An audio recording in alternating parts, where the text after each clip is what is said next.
समाधान. तब्बल 10 दिवसाच्या सुट्टीनंतर आज तो ऑफिसमध्ये आला होता. गेले 4-5 महिने तणावग्रस्त आयुष्य जगणारा, आपल्या कंपनीला यशाच्या शिखरावर नेण्यासाठी धडपडणारा तो आता थोडा स्थिरावला होता. आयुष्यभर त्याने उपसलेल्या कष्टाचे चीज झाले होते. आजच्या घडीला सर्व काही होते त्याच्याजवळ. घर, गाडी, बंगला सारे काही होते.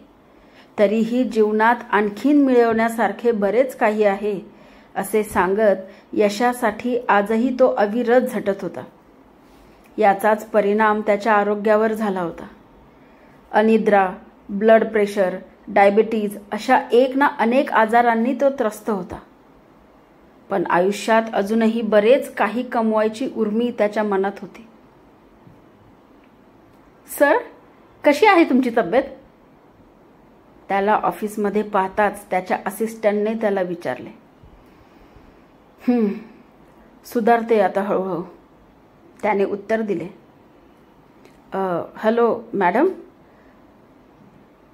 मी बघतो तुम्ही नेहमी हसत राहता, प्रसन्न असता अगदी. महिन्यातले सर्व दिवस कामावर हजर राहता. काय आहे तुमच्या या फिटनेसचे रहस्य?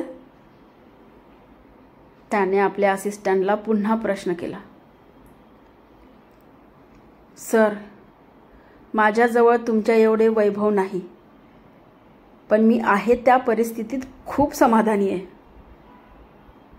असे म्हणत ती असिस्टंट ऑफिस बाहेर पडली आणि तो काही क्षण तिच्या त्या बोलण्याचे मनोमन विश्लेषण करू लागला.